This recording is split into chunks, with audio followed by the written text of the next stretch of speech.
draw a lot of your knowledge out as much as we can. So when we think about, what's that?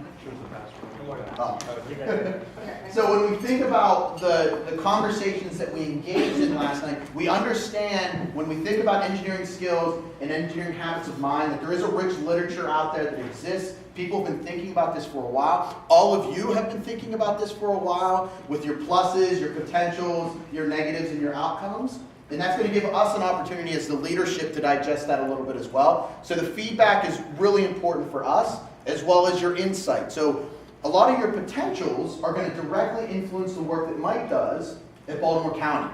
So he's going to implement a lot of these pieces next summer with curriculum writing and with instructional material development.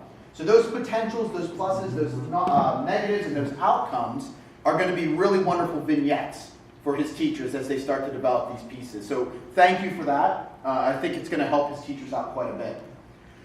On a pragmatic sense, in terms of the work we're going to do today, it would be naive of us to think that when you think about engineering content or knowledge, that you aren't connecting those to skills, practices, habits of mind.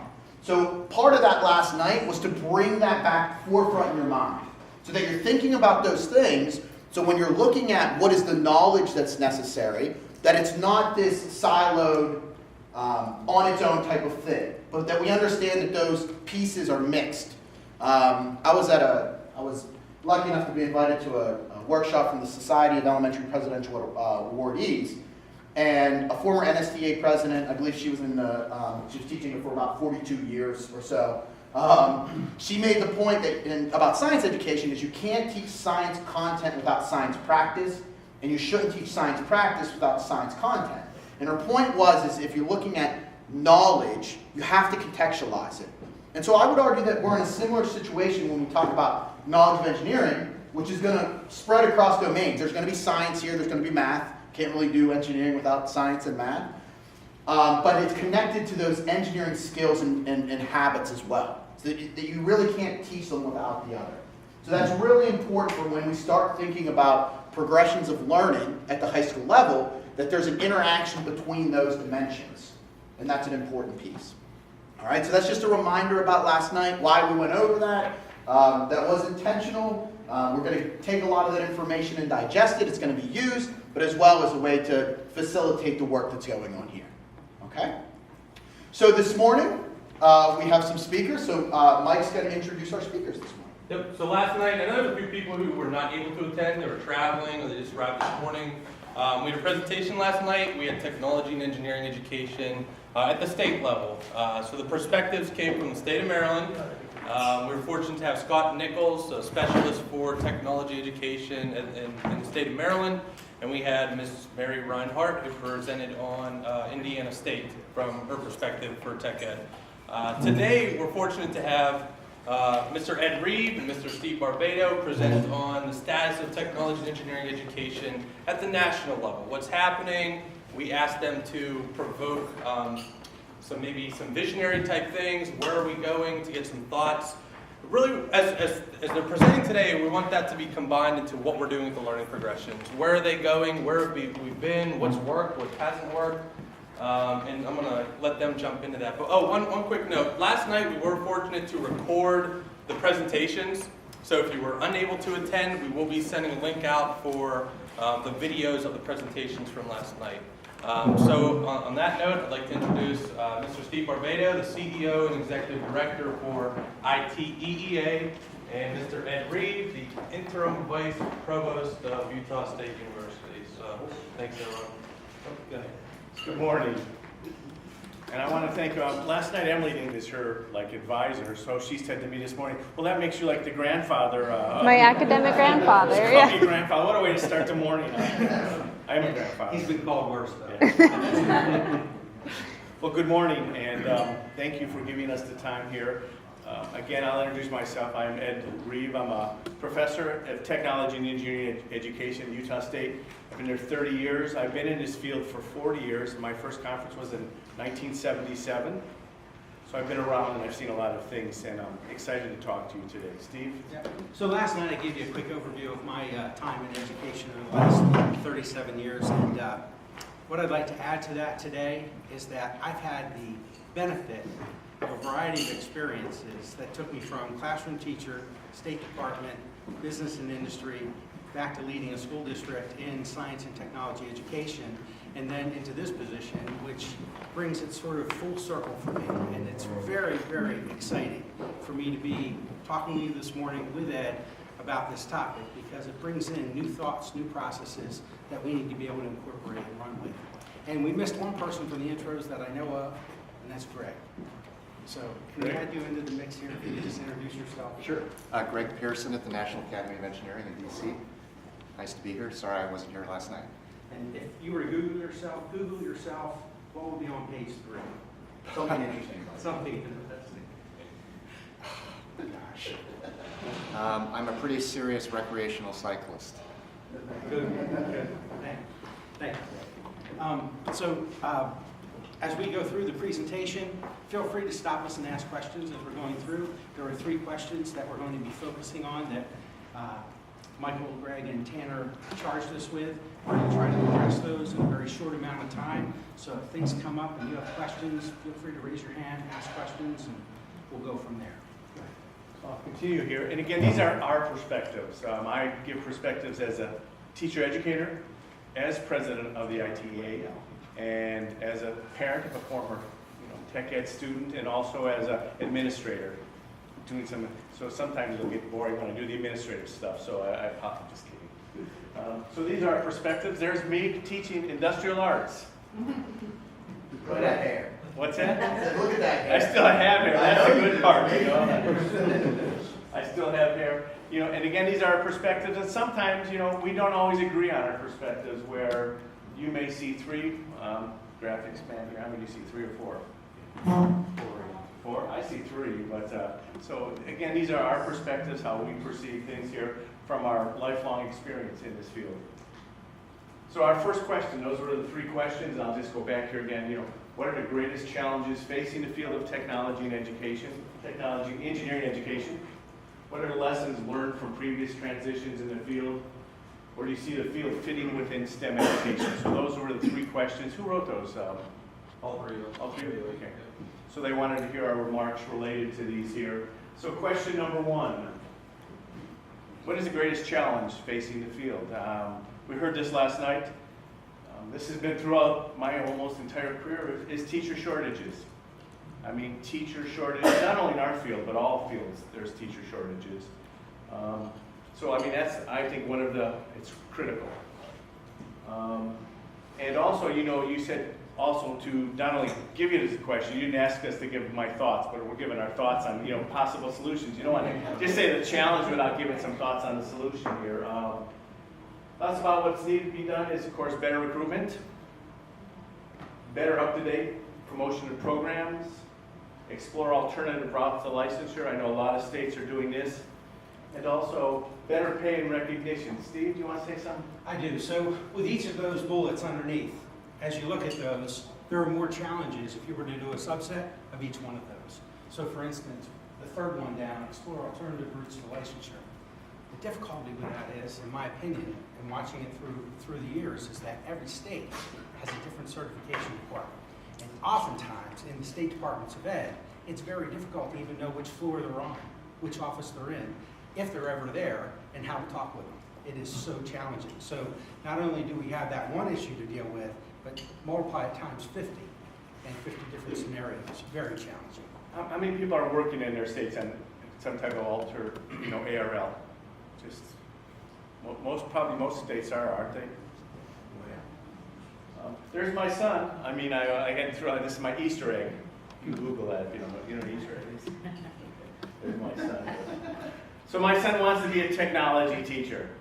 He didn't really want it. But if he does, where does he go next? I said, well, let's go to a reputable source. Let's go to College Board, all right? So I sent him to College Board, and what's the major I found on the College Board there?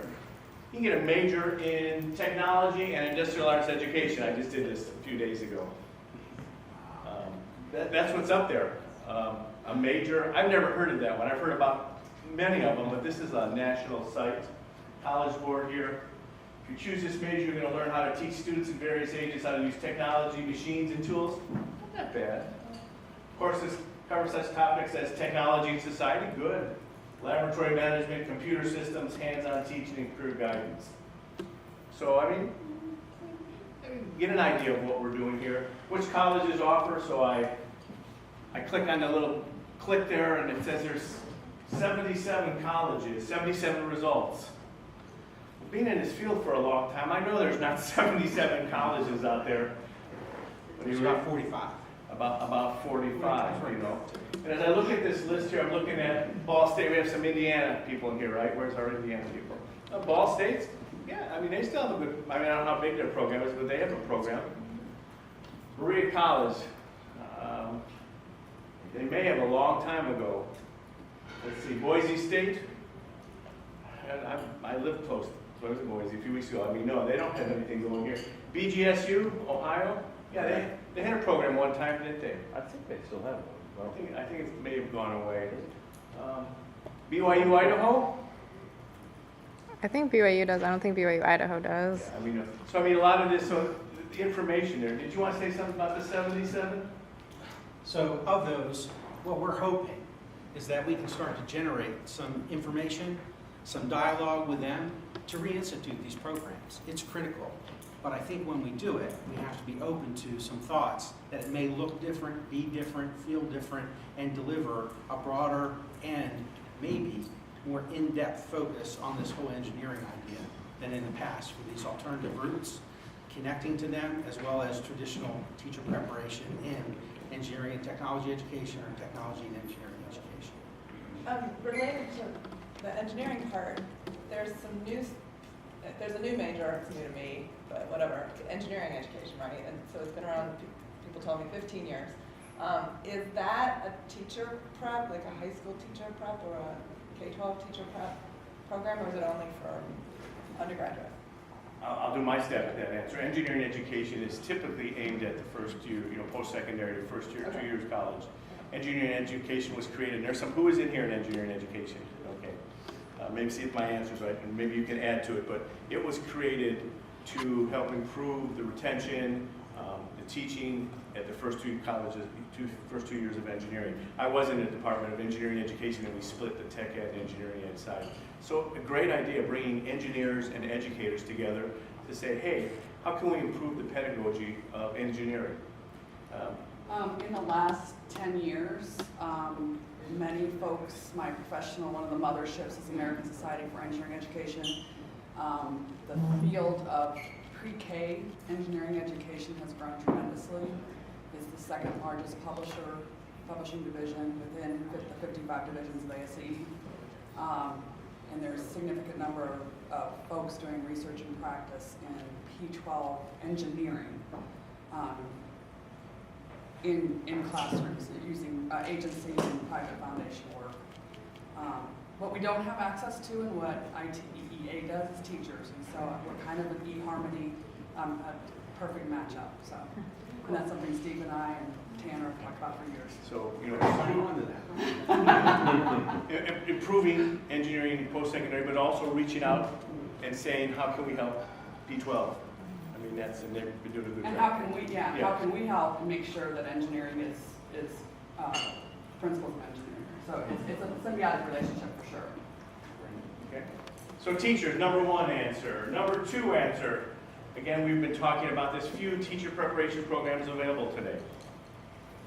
So the second big challenge is, you know, we don't have the teachers. Well, we don't have the programs either. They kind of go hand in hand here. There's me. No, I'm just kidding. You know, some thoughts about needed to be done. Again, establish revised university programs we've talked about. And we have 77 people out there say they're doing it. Let's reach out and find out what they're doing. Create these innovative programs. I'll tell you what we just created in a Bachelor's of Science in Technology Systems degree where people get, it's a stackable degree where they can go to the career technical college or the vocational school, if you will, and take the courses, take the hands-on courses, get a major there, and then bring that forward to get 30 credits, and then work it towards an associate degree, and then work for a bachelor's degree. And this is for a lot of working professionals out there also. And we had we're just launching it. It's just kind of proved. I mean, we have 80 people in the system already. That quick. Yes? So we were talking last night at dinner about this teacher preparation issue, and I'm just wondering, are there statistics for the colleges that are really producing these technology education teachers or engineering education teachers, and how quickly those teachers are getting jobs, and how, because I feel like JMU, for example, where I am, would jump on the fact if they had stats to show that they're gonna have a lot of kids enrolled. I'll throw it back to you, but just let me make this one statement. The answer is yes. That's the short answer. Millersville University, where I graduated from, on Route 30 in Lancaster County, they have a huge billboard up that they rent. And it basically says, technology and engineering education teachers, 100% placement last 5 years. 100%. Not only is it 100% placement, they're negotiating. We just had a girl graduate. She negotiated step 17 as a first-year teacher. We currently have 7 school districts outside of New York City and New Jersey that cannot fill tech ed teachers at all. I mean, it just doesn't exist. And so we have 100% placement rate. Not only that, they're highly valued. I will But say if there was also, like a bulleted talking points or a list of that specific, and maybe there is, but that would be something that I could take to the STEM center and say, we've been talking about this in our area. Here's how this could work. I mean, I think that that's a might. great takeaway for us, because that's something that ITEA, I can work with ASEE on that. We can post it on the front of the website. We can have it scroll. It could be one of those background banners. And why didn't we think of it before? I don't know. So it's a great idea. Thank you. I mean, again, my entire career, 100% placement. I could quadruple the number of graduates with 7 or 8. I could graduate 30 and place them all immediately. In the last couple of years, though, it's really happened is I've had principals recruiting even before they even go into student teaching, wanting to meet with them. All my student teachers have a job before they graduate.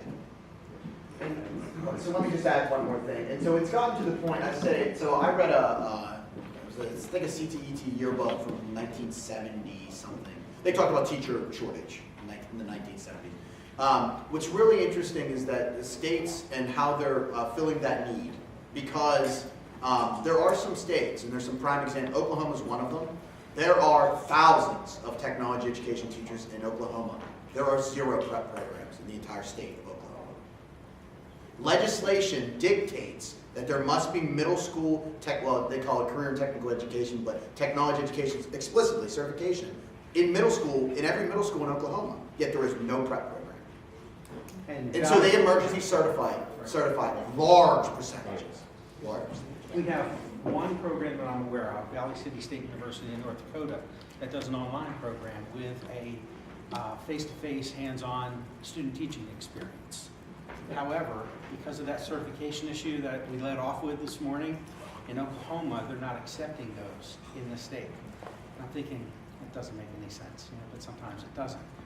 Those are some of the challenges and issues we have to face as we're going forward to address. The other piece, before we get to Greg, that I want to say is, my previous 13 years before doing this, I interviewed at least 70 to 150 elementary teachers each year for positions.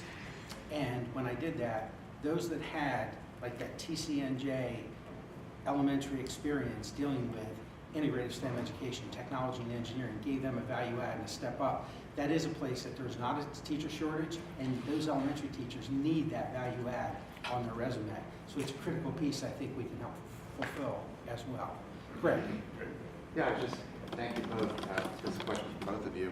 You probably talked about it last night, but there is this new animal on the scene for science education, the new science standards, NGSS in shorthand, that has engineering content. And I'm just wondering how you guys see the field responding, what the positives might be and what the challenges might be as far as the role of tech ed in this new world of science ed that has engineering with it. This is an hour discussion, but We'll give them the Reader's Digest. We'll give the readers the elevator talk here. You want to start, or you want me to start? So the next generation science standards, have you all heard of them? Greg and my slide coming up, they're the elephant in the room. Okay, I You can wait, you Oh, should what? wait then, go ahead and wait. Oh, okay. I didn't know you were gonna. Yeah, let's wait till we get. Yeah, let's wait till we get there. Yeah, I mean, we'll talk about it when we get there. Okay. So like number one is what? Teacher shortages, no preparation program. Let's look at number three, challenges. I think, again, who are we? I mean, we face the challenge of identity. Who are we? What is technology? I had an Apple IIe. We were talking about that earlier. That was my first computer. Who are we? What needs to be done? Some of my thoughts, and maybe Steve can also build upon this, but we need to clearly define and establish who are we? And what is our role in Gen Ed, STEM Ed, and in the eyes of the public? I mean, there are three audiences we have to reach. So what are our greatest, who are we? Okay, and what do we do? We'll talk a little bit more about that. But identity, who are we here? As we move through the presentation, we'll be addressing some of these from our perspectives as we're going through. But it's a healthy thing to ask who we are. However, it is critically needed that we have a consensus on who we are at the end of the day. So as we continue here, identity, who we are, not only in a national but in an international sense. I mean, we need to establish a strong national, international promotion of technology and engineering education. And we've started to reach out this. I've done a lot of international work, but we're reaching out, establishing this identity. People still look to the U.S. for the best practices. We may not do well in science and math in our schools and our scores, but in the realm of education and higher education, we offer the top 8 of the top 10 universities in the world are here in the U.S. So people still look to us. So people still, this is an international profession. We need to reach out. We've started to reach out. We have a China STEM Center. Steve, you want to say anything? Yeah, I will. In my professional career, before I became into this position, I knew it was IEEE, and the I was there. I really didn't understand it fully. I was fortunate enough to do a little bit of work with the Technical Foundation of America way back in the day, and that was the only international experience I had at the time. And moving forward, though, into this position, that international piece is huge. It is very interesting. The perception abroad is that we have our act together on how to teach technology and engineering education. And you can see the smile on my face. It's sort of nice to hear it, but whoops, really? We really have to work hard at it. But the Integrative STEM Education Center in Nanjing Normal University for China is one step, but it's the first formal agreement that we had that actually shows that we're working with an international entity, and they're using us as their expert, their advice portal. And as we move forward, right now we have 167 schools signed up actively with us on our China site. And this October, we'll be going over and doing a second, they call it a World Conference in Technology and Engineering Education. I think everything in China is a world conference, just because they're so big. And it'll be in the southeast part of China. But we've got 2 other agreements that we're hoping to work through. One is with Finland right now, and the other one that has just started is with Peru. So as we're moving forward, trying to do these very formal kinds of programs so that it can make a difference. We have about 18 other countries that are listed on our website as international centers, but basically it's this. Would you be willing to put some stuff on? Sure. Sure, okay. So are they crap? And that was it. Well, now we're starting to develop more of an MOU kind of agreement and some real steps, some real concrete kinds of things there. So I'm thinking about who are we? I put my mind into a millennial mind, so I'm texting and typing at the same time, right? And I'm thinking, how is a millennial going to find out about who we are, So I'm thinking, who are we? What's a millennial going to do? Maybe they'll go to Wiki, right? Miss Emily, do you use Wiki? Yeah. Google? We Google. That's how you operate, right? Yeah. You want something, you Google it immediately. So I said, I'm going to Wiki. That's a good source. I'm going to try to find out who we are. So I'm going to go back to my past. We had a couple industrial arts teachers here, and wow, we have a good, it wasn't bad. It gave us a kind of a worldview of industrial arts, and it wasn't bad. I said, hey, cool. So I'm going to go to technology education. We made the change in 1985, went from industrial arts to technology education. So I looked back, and I went to, wow, there should be a lot more. That's it. Okay, there it is. That's the one sentence. Didn't I challenge somebody here to kind of update this? So I said, you know. I've been busy, Ed. All right. I just want to remember, okay? I just... Throw me under the bus. I didn't say your name. I didn't even look at you, all right? So I looked at technology education 2010, and I said, well, I mean 1985, and I said, well, we've changed to this technology and engineering education. So we're going to have this long, you know, introduction. How much do you think is there on it? We'll give 3 sentences. 3 sentences? Okay. I said, well, I go for 3 sentences. The page technology and engineering does not exist. We don't even exist in the public eyes. I mean, we do not exist, you know. One of you in here could ask to be created, right? You're trying to promote this. We don't even exist. We can go home now, Steve. We're done. I mean, we don't even, I mean, this idea of tech, isn't that scary? When Ed pulled up this part of our presentation, this was a few weeks ago, yeah, shared this week. I thought, we're not going to share this page, are we really? Well, we are, because we're addressing it. The problem is we're not marketing it, communicating it very well. If you go to our site and we've got tons of resources, ASEE has tons of resources, we ought to be pumping those in there, right? I just never thought, we got to do it. And I did go to engineering education because, I mean, we have a lot of engineers in here, and it wasn't bad. I mean, the one sentence here is that technology education as a primary and secondary school often serves the foundation of engineering education at the university level in the United States. Engineering is part of the STEM education initiative in public schools. So, I mean, they did a nice job. If I could just say, that one sentence right here, I don't think anybody could refute that. I'll read it slowly, I'm sure. Technology education in primary and secondary schools often serves as the foundation for engineering education at the university level. Liz? Wait, yeah, I don't think anybody in this room would refute that, but colleges for where it falls in the high school schedule refutes that, right? Colleges? No, where CTE falls in the high school schedule in order of what they deem as important refutes that. Guidance counselor. Right, so they're gonna take an AP course over a CTE course, even if they wanna be an engineer, because they're building their GPA, right? So, I mean, one of the ways that some of the school districts are addressing that is they're trying to write at a minimum honors level courses that students can opt into. And it works a little bit, but that's a very hard push on the counselor side and getting that across on parent side and so forth. Yes. It's really hard. One, we have a lot of work to do if our contents are what are listed here. We need to change those. But I will tell you, I came through and I was told by a guidance counselor, you can't take your director courses, anything related to technology education. They said you're sandbagging your GPA, you'll never get into an engineering school. I need more math and science foundation. Yeah, I needed more math and science. They wanted to take all AP. They said it's not even possible, you'll never get in.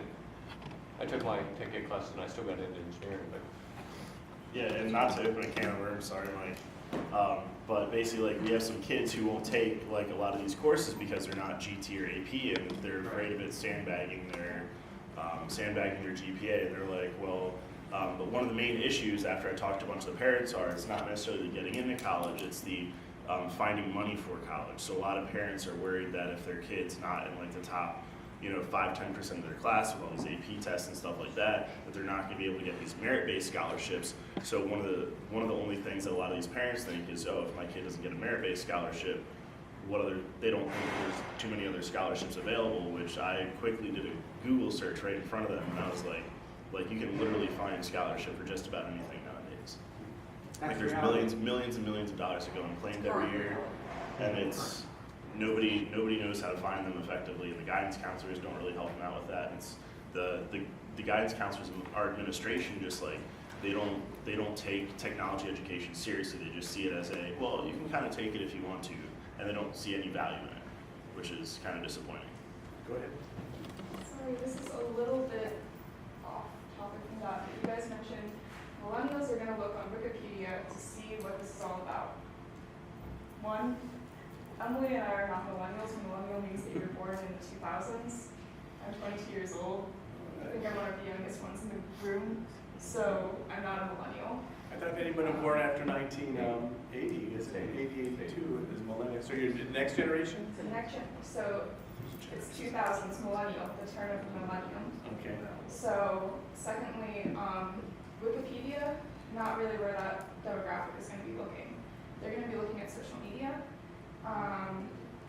They're not going to be doing your traditional Google searches. They're on Facebook, they're on Twitter, they're on Instagram, all those sorts of things. And I think that's the more important point of presence. This might be for when parents are starting to look for initially, well, my kid says I want to go into engineering education or something like that. They might look there, but that's not really where you're going to want to put information to get those younger generations involved. Social media. And like with the infographics and stuff too, I think that's a wonderful idea. And then also another issue is the wage gaps. So, you know, I have my degree in mechanical engineering, and literally the most common question I get asked after my kids find out that I have a degree in mechanical engineering is they're like, why the hell are you a teacher? Like, you can make so much more money doing just about anything else. So like, if we're training people to be engineers and it gets too close to engineering school, then why wouldn't I just go to engineering school in the first place to make more money? That's the decision that a lot of these kids are going to be thinking about. They're like, if I'm going through, because a lot of people are motivated by money. I mean, I'm not, that's why I'm a teacher. But like, a lot of people are, and that's just the fact of life. So like, that's another issue that needs to be addressed, is like, you know, if we're making them take all these engineering courses and stuff, which I think is important for a lot of our teachers to get trained in, but why wouldn't I just go to be an engineer? Like, if I'm putting in all this effort, why wouldn't I just go to be an engineer?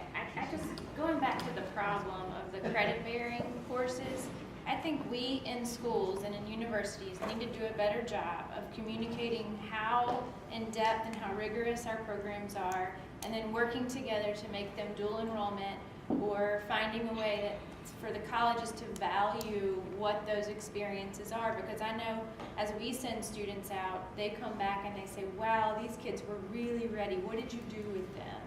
And so we need to make those classes have that honors credit bearing or dual enrollment with the colleges that are near us, so that we can voice for that program. Having the dual enrollment and also having the option for a student in the first week to declare it as an honors course makes a big difference in the big scheme of things there. But making that connection with higher ed, whether it be 2-year or 4-year institutions, is critical as well. And just one comment on yours. That was supposed to be, I'll put my professor hat on, that was supposed to be a little humorous, you know, about looking at Wiki, because from a scholarly standpoint, Wiki is not a scholarly, I would never recommend using Wiki as a professor. We don't allow it. But also I'll say that ITEA, we do have a social presence. I'm not really involved in it. You know, we have I wanted to mention this. 2 weeks ago, I attended a professional development day, and I don't get those too often. And it was sponsored, it was good, and it was all on social media. And on that evening, our communications director reinstigated our whole Instagram page, because Instagram is where it's at right now, along with Twitter. You can't stop anything else. So we still, you know, are doing the Facebook, we're still doing the tweeting, but Instagram in the last 2 weeks for ITA was sort of rejuvenated, reborn, and it's making a difference. Can you Instagram me somewhere online today? Why not? Well, because it just feels like there's Well, go ahead. I mean, Yeah,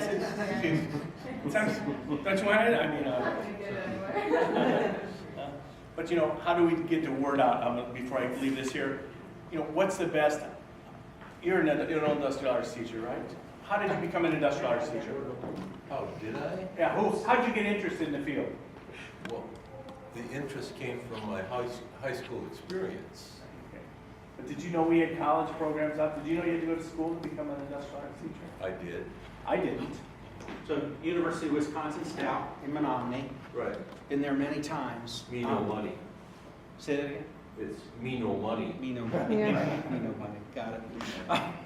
So the bottom line for me right now, though, is that program needs to be rejuvenated, and they've got to get away from. I'll just be real blunt. You know, I want to teach woods. They've got to get. I just gave away one of the slides. Okay. All right. But that's the point, and I hear that directly from the university. You know, that's a critical piece. We have to change that mindset. Yeah. And what's the best recruitment to get kids interested in this field? It's a teacher telling them, hey, have you ever considered a career in technology and engineering education? You'd make a great teacher. I went to college. I took many industrial arts school classes in high school. I never knew you had to go to college to be a, I'll say it, shop teacher. I didn't know. And how I got into this field is my roommate, his father was an industrial professor. I said, your dad's a doctor of shop? I said, I didn't even know you had to go. That's what I said. He's a doctor of shop, really? And that started being my career. Frank Ingram, who was a professor up in Central Michigan. So I mean, that's how I learned about it. But just think, if every teacher, every tech ed teacher that's still out there encouraged one kid to get into our major, or engineering, I mean, either track, I mean, just think how effective we would be. So we'll continue. The fourth challenge I think we face here is a big one. Why do students need to learn about technology and engineering education? Why do students need to learn about it? Thoughts? I mean, growing up to be a, I knew about an engineer when I was growing up. Who was it? Choo Choo Charlie. Nobody even knows. Some people know who Choo Choo Charlie was, an engineer, right? Google, you should Google that. Choo Choo Charlie was a couple little. Who was Choo Choo Charlie? Steve? I'll let them do it. What's that? I'm guessing a trained engineer. It was a commercial, wasn't it? It was a commercial. It was a commercial on TV. Choo Choo Charlie was an engineer. That's the perception then. A trained engineer. What's that? Did you get Choo Choo? We just said Thomas the Train. Yeah. Thomas the Train. Yeah. It was a 1950s It was what? 1950s good and plenty. Good and plenty. 1950s good and plenty. There's a little white pink candy, shake the box, choo choo choo. Never mind. The issue has become a little bit more complex in today's world because of accountability, because of the stretched breadth of curriculum that students must take at the elementary, middle, and high school level, the high stakes testing that has come on in the last 15 to 18 years, and by us creating a clear vision and mission that has both breadth and depth is critical. So I think the things that we're working on with this idea and this notion of this project will critically help on that depth part and that vision of where we're going when it comes down to what Tanner started off in the morning of developing content along with the rest. So one of the challenges, I think, and you and I have spent a lot of time talking about this in the past, and I work with teachers every week. One of the things, not only do they not understand what engineering education is, right? They have no idea what technology is in today's world, right? So one of the opportunities that I don't see taken advantage of a lot is explaining technology as the design world. I know that some of the standards do that, but general perception. So it's not the tools, it's not all the graphics and current electronics, because these will go away and be replaced. But it's the opportunity to look at technology and engineering as the design world, right? That is, I think, something that really needs to be an overt part of anything you put out there. That's why it's so prevalent in the SDLs. Yes. But the other part is, and I think you just said it, so I'm going to probably repeat what you just said in my own flavor, and that is technology and engineering, really, from a design world perspective, are inextricably connected. They cannot be separated, in my opinion. Is that And you that can't do fall it in line with what effectively you said? without English language arts, social studies, history and culture, and so STEM has become this bastardized version of just a good, rigorous and relevant education. But I think that technology piece is really important because spending a lot of time in content teaching the most current tools, I don't know if it's effectively, So, I don't know. well, I don't want to prolong that piece of it too much, but see if this makes sense and let me know if it doesn't. Because I've had that question, Liz, many, many times now. Just teaching about tools, machines, and materials is a little bit of a scary thought. How could you teach them all, right? It's basically impossible. So using the engineering design component and technology together in context with the appropriate tools, machines, materials, information, people, capital, energy, and time to design under constraints is the critical component. And I know the research doesn't totally back this up, but I firmly believe as an educator and a teacher that there is transfer of learning. And that if there are processes in place that you learn with putting together a thought process and then actually creating and building something, and the tools that you learn there, you can translate those into other tools, machines, and materials later on with different contexts and challenges. So I'm going to offer, I want to reframe your question a little bit. Okay. So I'm going to offer that the greatest challenge facing technology and engineering is to get students into the program. Even before the teachers, you got to get students interested in, because they're not going to be teachers if they don't even know basic technology. And then I would suggest to you that we need to think about this in the context of all the stuff that's going on today. We have two Americas. We have an economically doing well, wealth-generating component, and we have low-income people, right? And the challenge is that low-income people, what happens, what I would frame this as, is if your students don't become familiar with technology and engineering, they're going to drop to the low-wage portion of the population, because there are just not many jobs that don't require some expertise in that. So, you know, there just are not a lot of jobs left, so we're looking at unemployment, we're looking at low wages, minimum wage, whatever. So here's the other thing. If we're talking about global problems, right, we're talking about military, we're talking about science and climate, we need good engineers to solve the problems for us. So when we talk about why students need to go in there, we don't need to tell them that they need to go in there, because they'll tell you, a high school student will tell you every minute what they need and they don't need, and you can't tell them anything. But what we can say is why do we need students to go into these fields, not only so that they can have family supporting wages, but also so they can solve the mounting challenges our global world faces. And I think until we really help parents understand that, and kids understand that, and counselors understand, this isn't about them, it's about us. And in fact, I would reframe it as we. What do we all need? The kids, the parents, so that we begin to move this. That's our greatest challenge, to rethink how we start with students first and address all those issues. So it's just obviously a passion of mine, but I'm with you. You know, we have to figure it out. I can't disagree with that. Do we have one more question? Go ahead. Yeah, and it was just a quick comment. It's like, but a lot of the curriculums too, it's like you're saying uses of like tools and machines and materials and stuff like that. But when most of the materials are popsicle sticks and hot glue, that's not really teaching too many of the kids about different materials. And I realize it's more curriculum versus standards and stuff. But like part of the issue with that is, you know, getting to know those materials and how different materials behave and stuff like that, and how to work with the different materials using the high-tech tools like they were talking about yesterday is important. But we're never going to be able to get there unless we also do something at the state and national levels as far as funding goes, because funding with our programs, we can barely afford popsicle sticks and hot glue as it is. So that's like, if we want to take this to the next level with technology, we also need to have the funding available to go with that as well. So Claudia brought up the point about equity, access, right? And then the achievement gap. That's what I heard coming out at the beginning there. Those are critical issues, and it comes down to how can we create more of an equitable solution. And it's important. If you go into inner cities, many of them never see a technology and engineering component in their education.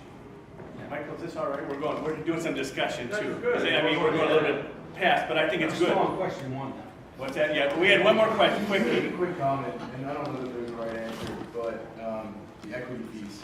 So just thinking about a few minutes ago when we were talking about the rigorous courses, and students aren't going to take them because they're not getting the GT or the honors credit. But what happens when you label a course GT or honors? Then you cut the accessibility, and you make the access much harder for students who do come from those lower income families that have issues with. So I want to jump in there real quick, because I do agree. We have this issue in Baltimore County Public Schools. Well, so we have a lot. You go into these schools and they label their classes GT, but when you walk in, it doesn't reflect the population of the school, right? It changes the access. It cuts that. A lot of the kids that need to get exposed don't have the math capabilities or the science capabilities, and when we label a GT, they don't have the option to get in there. And at the high school level, it's kind of late. So what that becomes, Baltimore County faced this challenge when I came in 2 years ago. We were given the opportunity from parental certain pockets of the county who wanted all of our PLPW courses to be designated GT and honors.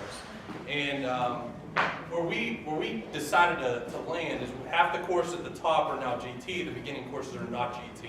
Because it's gifted and talented, it's a higher designation, it's above honors. But we don't want to attract the QPA chasers. We don't want students who are taking these courses and then we don't want it to be exclusive either.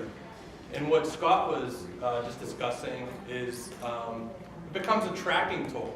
And the students whose parents are not advocates, or maybe they're scared just because of that designation of GT, they do not end up going down that path. So where Baltimore County landed, where CTE landed, even general tech ed courses, those courses will be foundational, because I'd rather have a student who's going to do fine end up at the university who's chasing the math and the science, and the student who is turned down from an engineering pathway or engineering for all pathway anyway. So it is murky. You know, I think let's just change our course to GT, and we'll get more students into that. There's what Scott just said. I'm gonna make sure that I echo. So Robbie. Yeah, so I'm not necessarily saying like make the course a GT or anything, but I'm saying it's kind of like the system's fault, how we have that kind of like honors GT, AP kind of stigma to begin with, because you don't just have to take like honors or GT. For instance, I took like honors English And what is social GT? studies. So it's gifted and talented. So it's like just below AP. There's no AP test.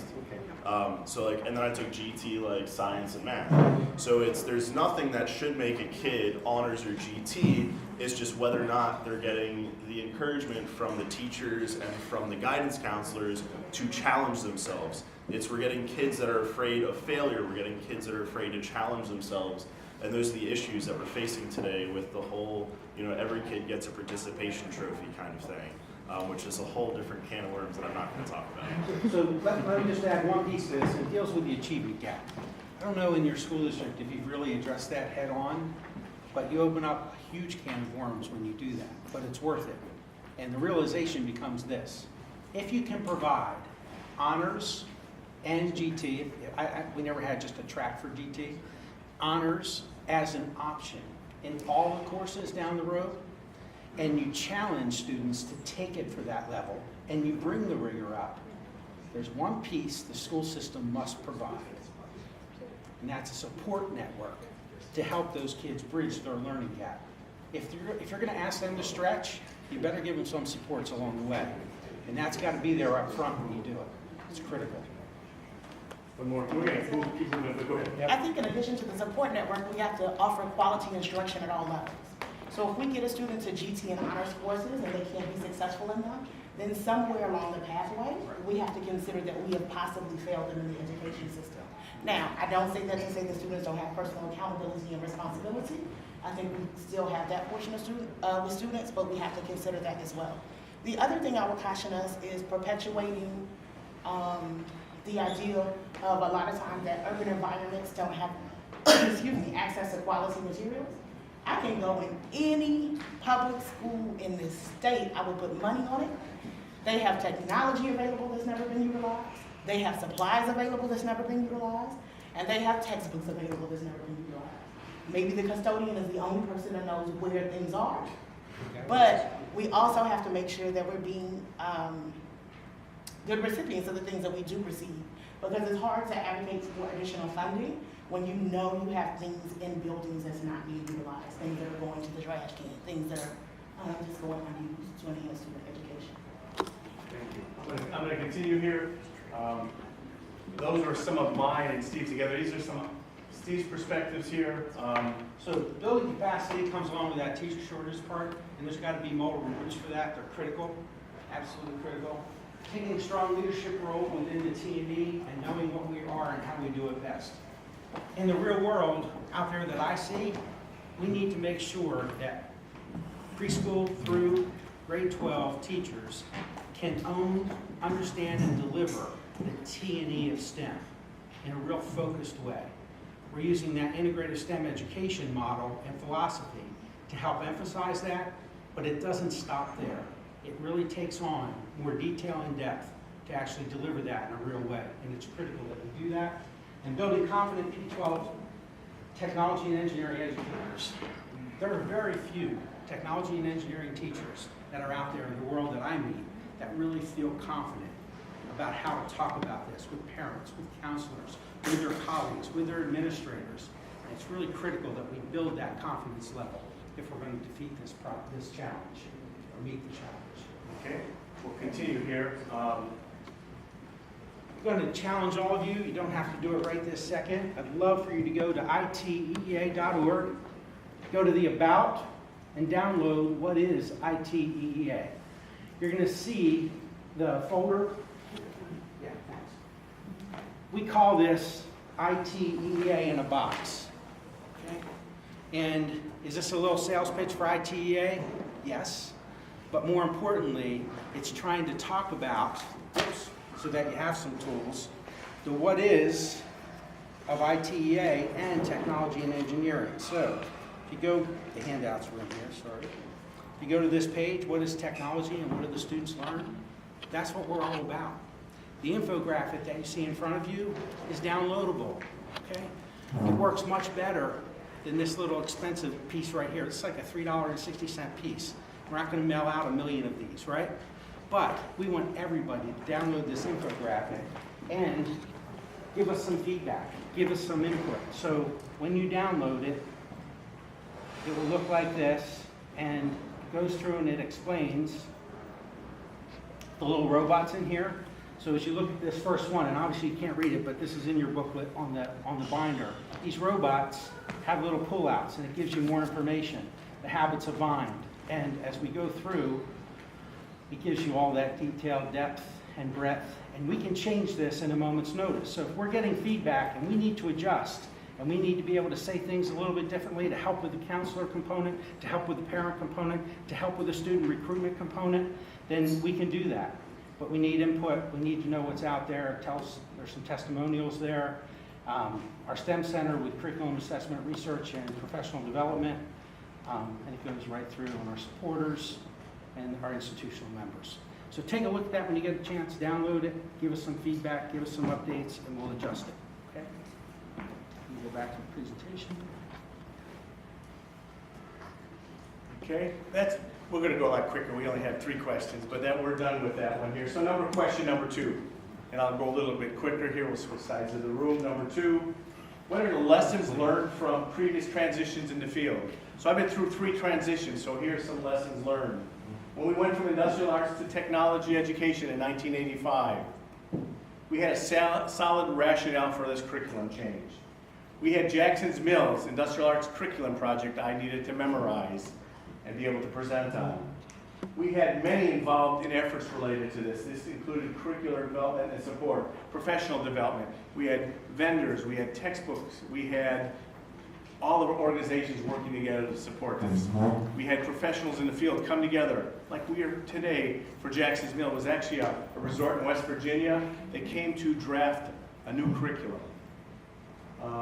And came out of that was Jackson's Mill, and it was basis for many of the programs still in existence today. What should we be doing in technology education? Manufacturing, construction, communication, and transportation. The design world, if you will, of the time there. Jackson's Mill was a good basis, and it helped shape the field here.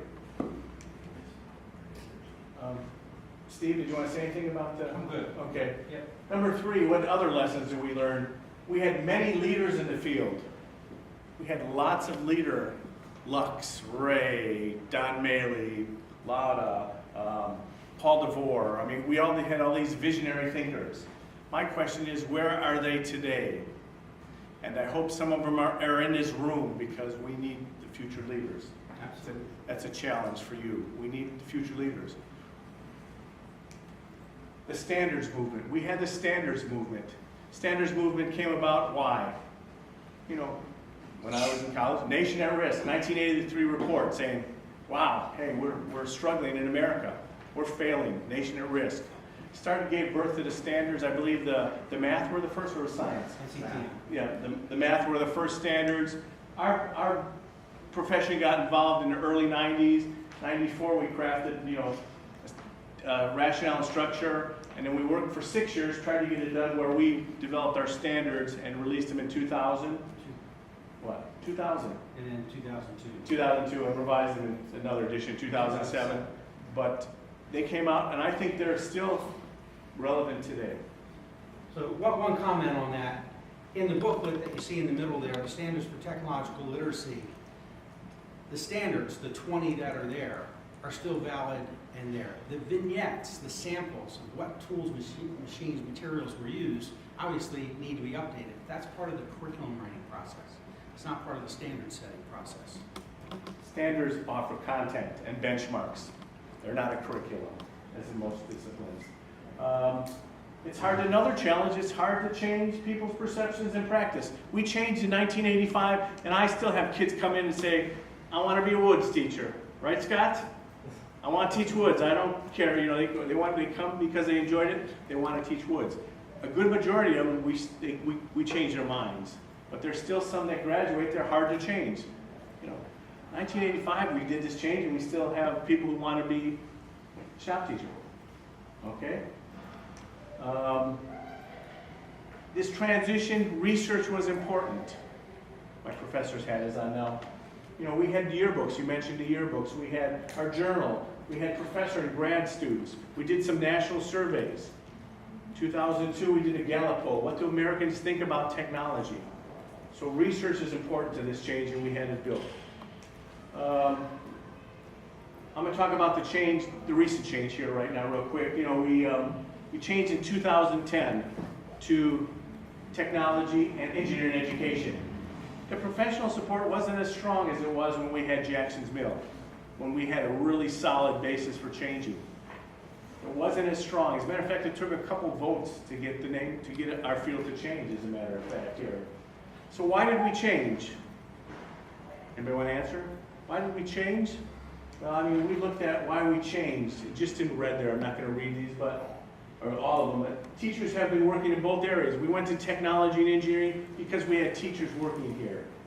The term engineering is not new to the technology teaching profession. Two of our standards, two of our major categories involve engineering. The engineering community played a key role. And we were trying to properly position ourselves within the T&E of STEM. That's why we changed. That was the rationale back in 2010. So I have to ask the question, how are we doing? I'm not going to ask for answers, but you know, how are we doing? We've got to critically reflect and look at how we are doing here. Again, technology, education to technology and engineering education. We have to ask ourselves, is there new curriculum and professional development to support the change? Is there today, to teach technology and engineering, is there curriculum? You know, how do theory and practice match? So often in my career, there's a STEM challenge, right? Design suspension bridge. I wish I had a mousetrap car. This was a technology challenge a few years ago. You know, do we just keep, you know, is theory and practice changing, or is just the names changing? Something to think about. You know, what is the role of TEE in the P12 STEM movement? What is our role? You know, and again, there's the elephant in the room. Everybody understand it? The elephant in the room? So this is where we wanted to address the engineering design component that Greg asked about earlier. And so, I mean, they are the elephant in the room.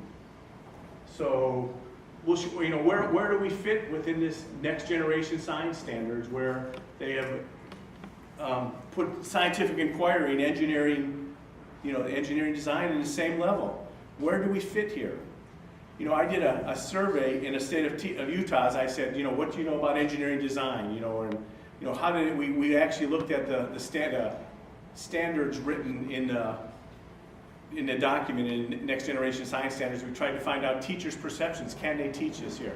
Well, they could teach some of it, but not all of it. So what is our role? My personal standpoint is that I think we need to support science. We bring engineering design to them. I mean, the science teachers I've worked with, the first thing is, what is engineering design? They have, you know, no idea. So I think one of the things we can do in technology and engineering education, of course, is professional development, but show them how we bring engineering design, a hands-on application. Any thoughts for? So engineering design and the next generation science standards are a good thing. I think we need to embrace them and run with them. I think we're doing that. That's what I see happening. I don't see a disconnect there. What we're having a hard time doing is communicating that we actually do it in a very concrete way and deliverable way and understandable way. If a chemistry teacher is teaching at the high school level and they're teaching gas laws, how is that chemistry teacher going to be incorporating the high school engineering design concepts that are in Next Gen? They really don't know how to do that. Can we help them with that? Absolutely. But should we, more importantly, be taking the technology and engineering component of STEM and the delivery of those engineering design components in NGSS and delivering them as well? Absolutely we should. Absolutely. And I don't think Next Gen is saying just a science teacher teaching. They're trying to get those concepts across, no matter what the discipline. Greg, did you have any thoughts? I mean, you brought the question up. I think it is an opportunity for the technology and engineering education community.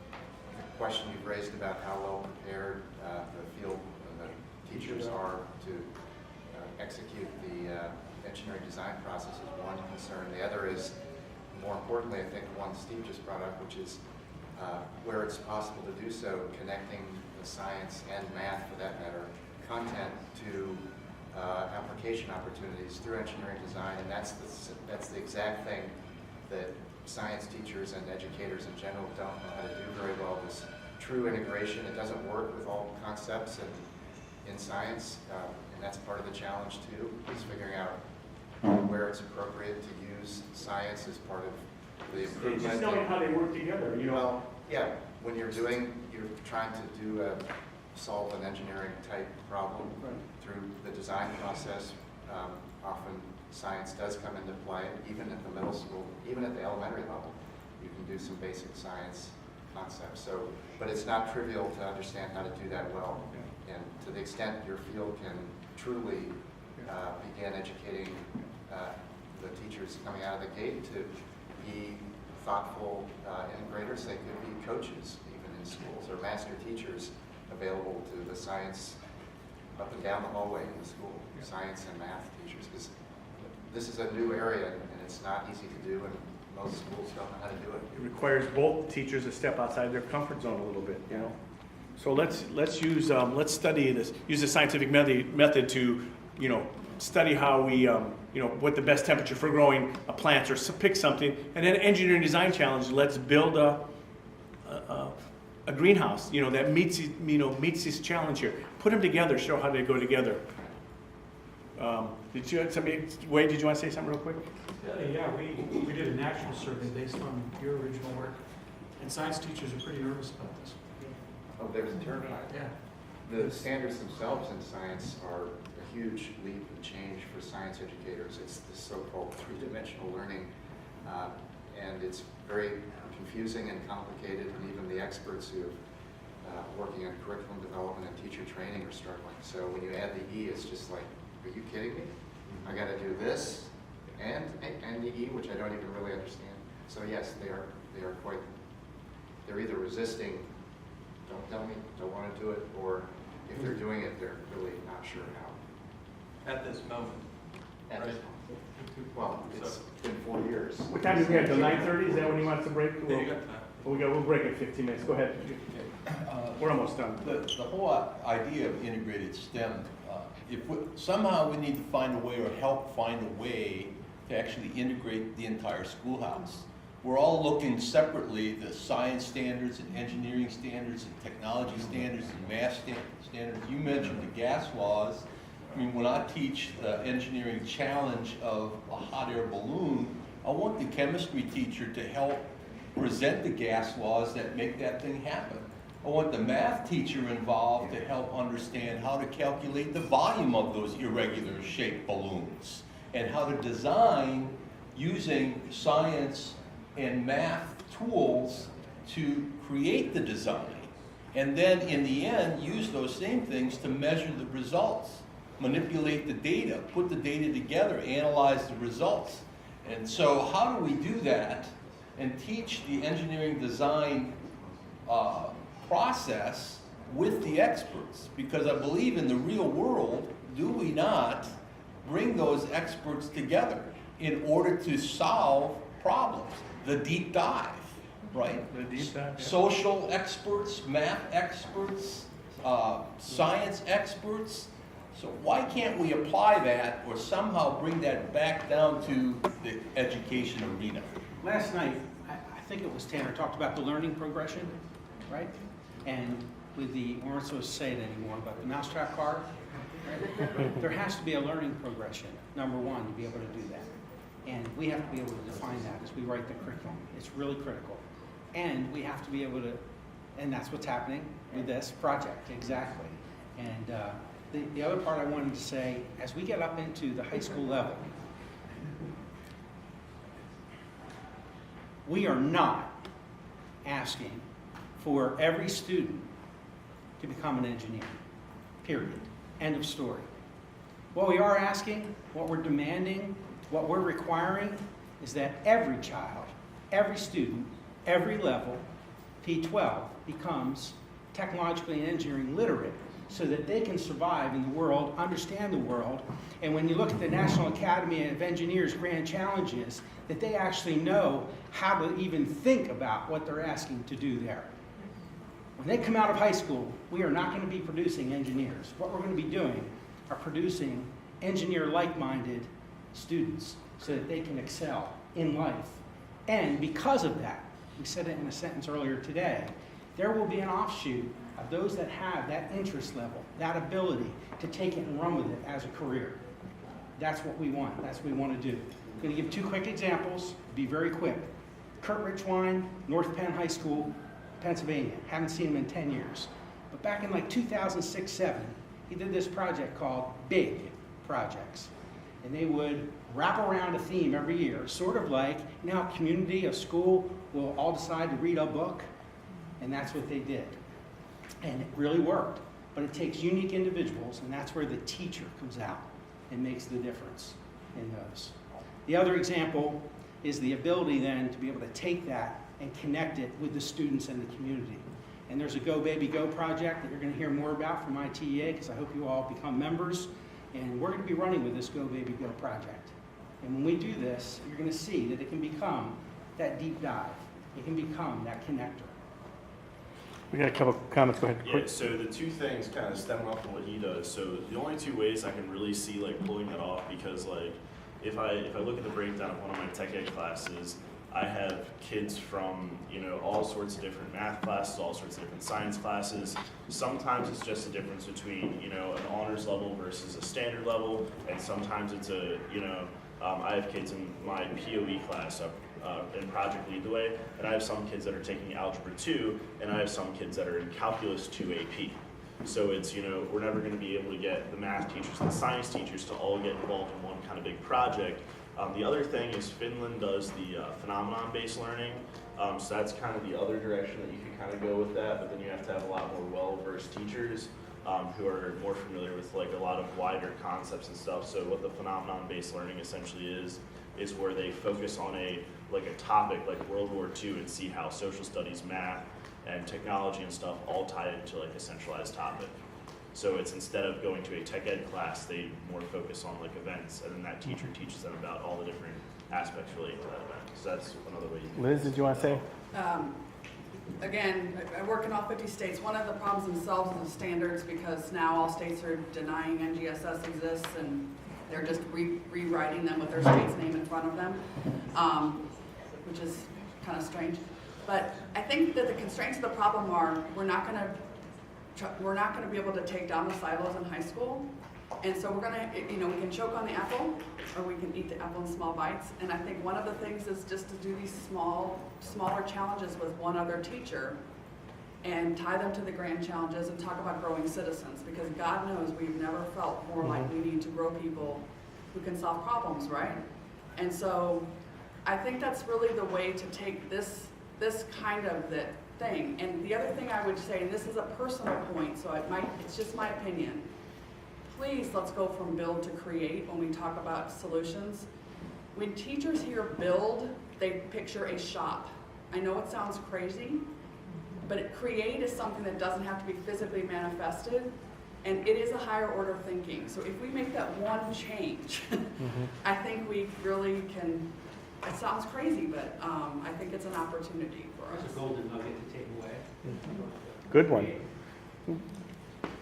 I also think that what we're talking about is horizontal integration across grade level, within a grade level in schools. And we're also talking vertical integration because of the progression. And in all of this, we need teacher time to be able to do this.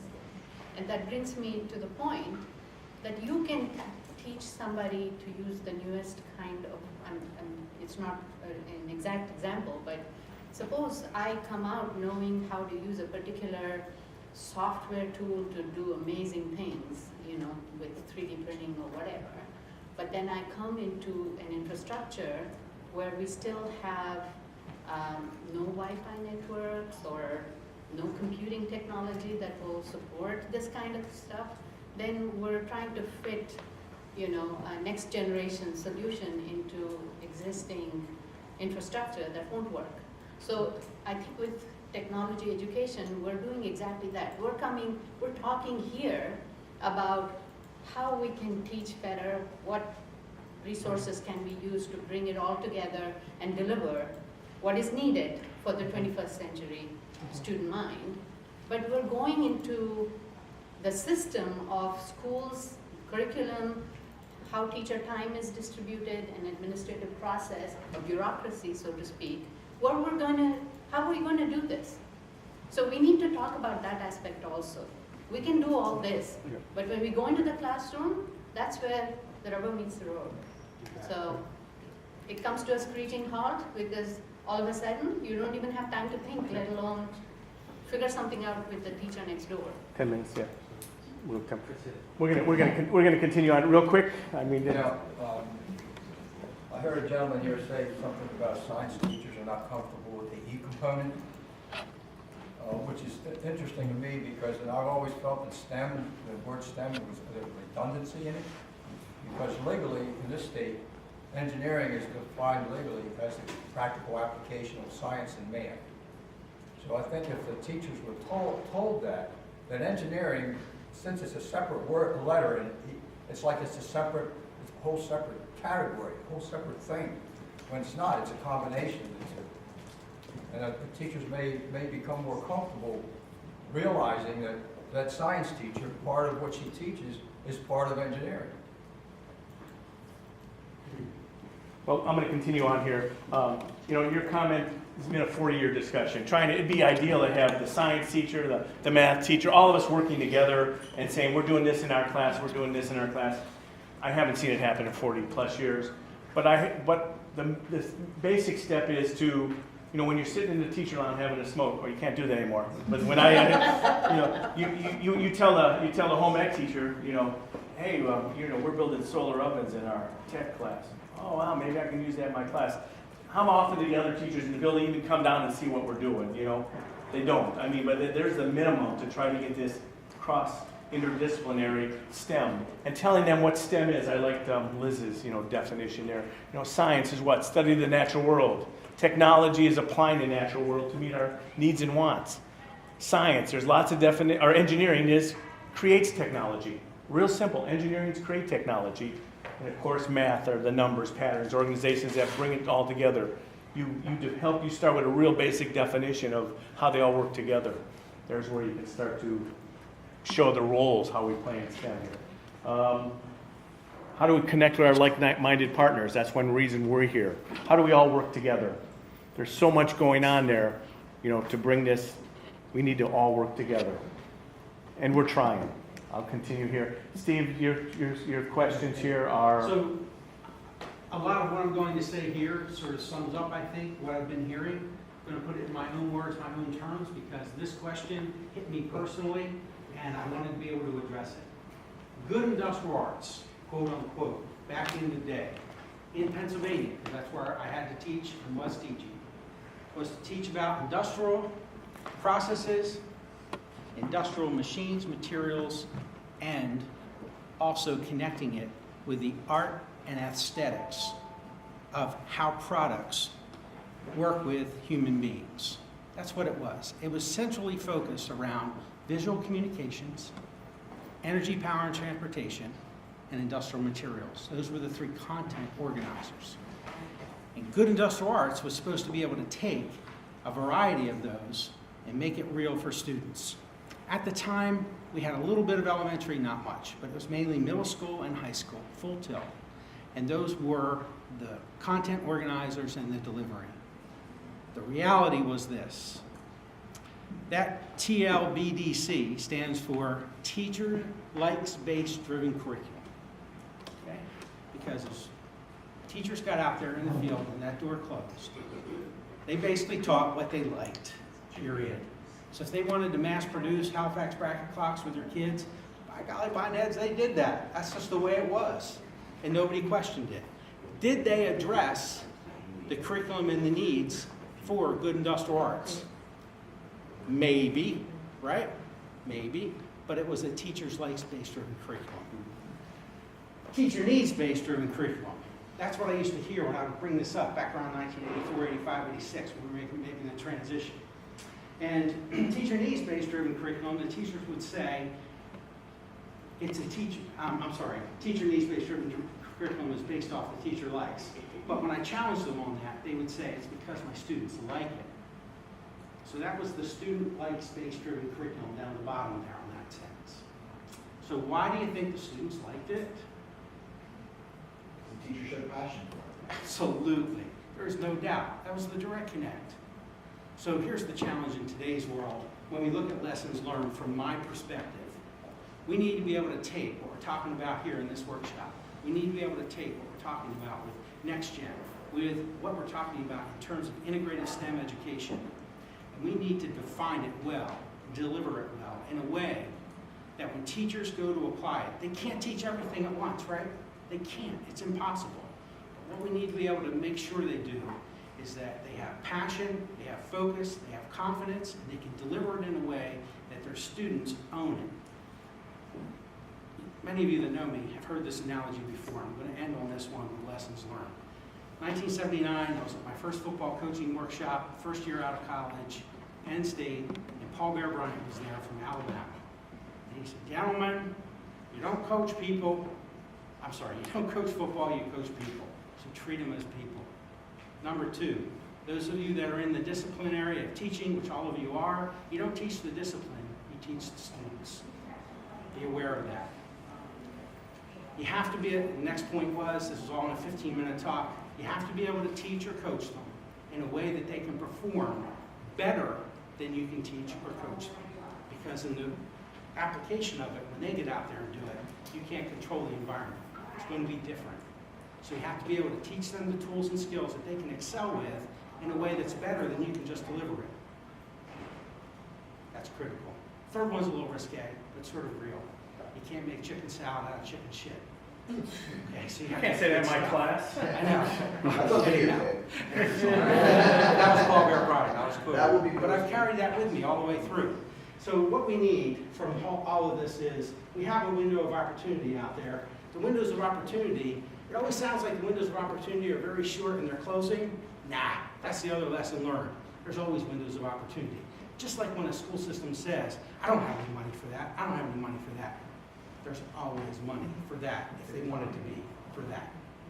So we need to make that real for them. That's a critical piece. Third question, there's only a few slides on the third, and that was, what is the role of ITEA? I mean, what is the role of ITEA with engineering education? What is our role of the role of technology in engineering education, our profession and our discipline? What is the role with engineering education? Where do we see ourselves? I mean, that's an important one. The profession must show using strong evidence the value we bring to STEM education and build from it. So I ask you, what makes our field, technology and engineering, unique? What do we do best? Some of our tech ed people here, what do we do? You've had this hand up a lot right here. What makes technology and engineering education unique? What do we do different from the other subjects? I don't know, more hands-on a little bit. A lot of times we Phys ed does hands-on, science does hands-on. What else? What makes us unique? Critical thinkers, problem solvers, going through the whole engineering design process, looking at real-world problems, things like that. What makes us, Wayne, what makes us unique? You've been in both fields. You've been in engineering and You're an engineer and a tech ed teacher. What makes this unique? One of the things I think stands out with engineering for certain, and I believe tech ed too, is economic solutions. So you're not just coming up with a solution, but you're thinking about what materials are best used in this application and why would we use those materials and what are other alternatives. And what's that final bottom line sometimes in a design decision is money. So what makes us unique? What do I feel? What can we do in technology and engineering education? We can invent and innovate. We can't do that. And you mentioned this idea of creative problem solving. We can be, we can invent and innovate. What other subject area can you do that well? We do that best. I mean, science will do a lot of scientific methodological experiments, but we don't really invent or innovate. We do some, creative problem solving when needed, but we do this best here. To finish up this presentation, evidence is built from research. I'm putting my professor's hat back on. We need research as you guys move forward. What do Americans think today about technology and engineering? It'd be interesting to find out. As we move forward, for you three, I wrote these. I'll give you this presentation, but you need to look at these questions. And you started, and I really want to commend you on doing some of that. What is engineering literacy or technology and engineering literacy? Why is it needed? What are students' perceptions of engineering? How can it truly be integrated? What is the vision, mission? Okay, did you get that one? And I had 12 questions as I did this here. We haven't talked about underrepresented populations. How do we bring this field into underrepresented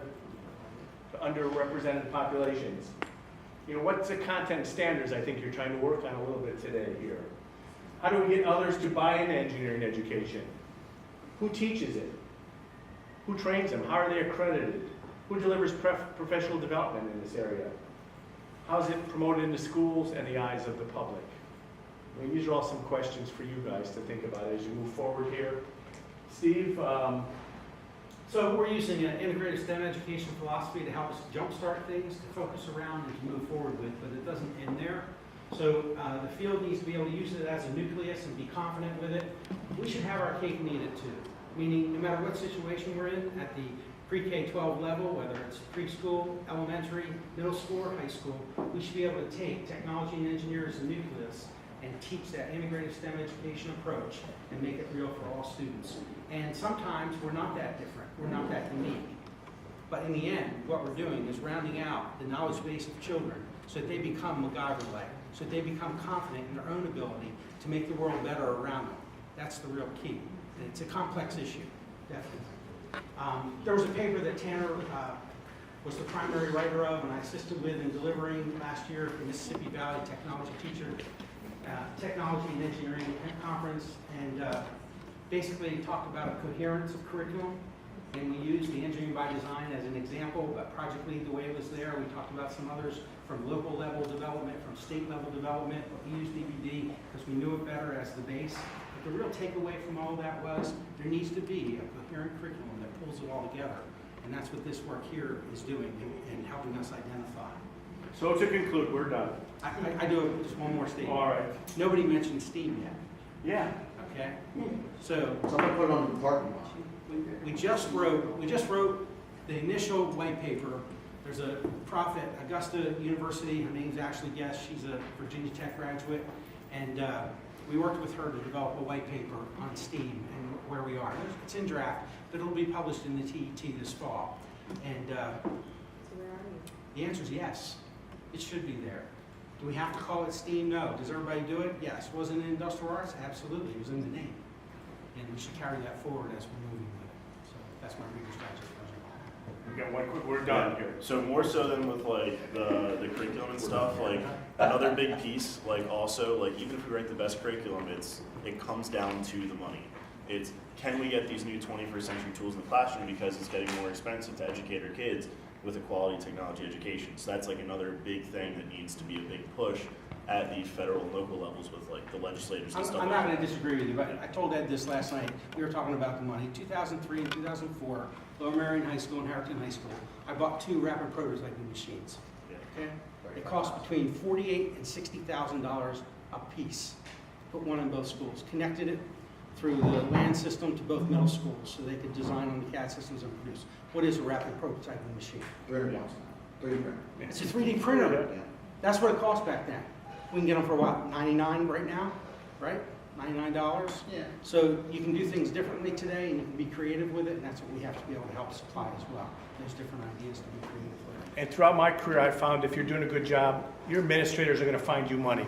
I've seen a bunch of downturns and stuff, and where this tech ed teacher's got this. So Emily, when's your grandfather's birthday? Do you know?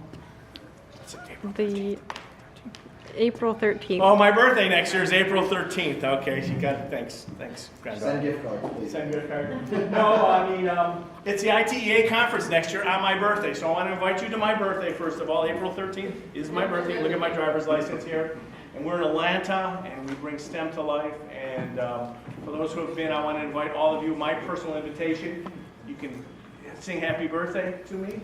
Absolutely. We're going to have an 80th year celebration. It's going to be on the opening night. Big sheet cake out there with the 80s. The whole theme is going to be 80s. The 1980s. Oh, okay. So it should be a blast. What's that? No, I'm not going to be 80. Holy cow. Well, the end. Thank you so much, and you need a break. We all need a break. Thank you.